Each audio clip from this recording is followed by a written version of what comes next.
Samantala, sisisirin na ng Philippine Coast Guard o PCG ang karagatang sakop ng Batangas para hanapin ang 18 nawawalang tripulante ng lumubog na MV Starlight Atlantic dahil sa Bagyo Nina noong Lunes. Plano rin ng PCG na hingin ng tulong ng mga nakaligtas sa insidente.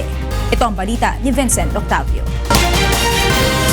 Magsasagawa na ng underwater search operation ang Philippine Coast Guard katuwang ang Philippine Navy upang matunton ang lumubog na MV Starlight Atlantic sa Batangas. 33 tripulante ang sakay ng barko nang lumubog ito noong Lunes sa kasagsagan ng pananalasa ng Bagyong Nina.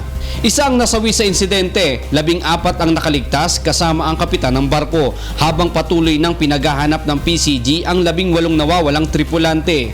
Sa ngayon na hindi pa rin matukoy ng Coast Guard ang mismong lugar kung saan lumubog ang barko dahil sa lakas ng current sa ilalim ng dagat. Para malaman natin kung saan talaga lumubog at kung sakasakali ay masisid at kung makita natin kung meron pa dong mga naipit o mga naiwang mga tripulante.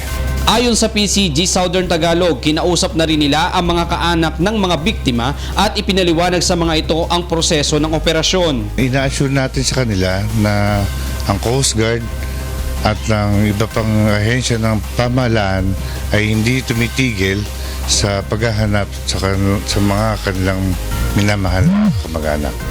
Kakatulungin na rin nila ang mga nakaligtas na crew para matunton ang pinaglubugan ng barko. Unang-una, hindi pa natin ma-pinpoint kung saan talaga lumubog yung barko. Yun ang isa nating naalam ngayon. Unang-una kung saan lugar at pangalawa ay kung kagaano kalalim, kung kakayanin nating masisid yung barko.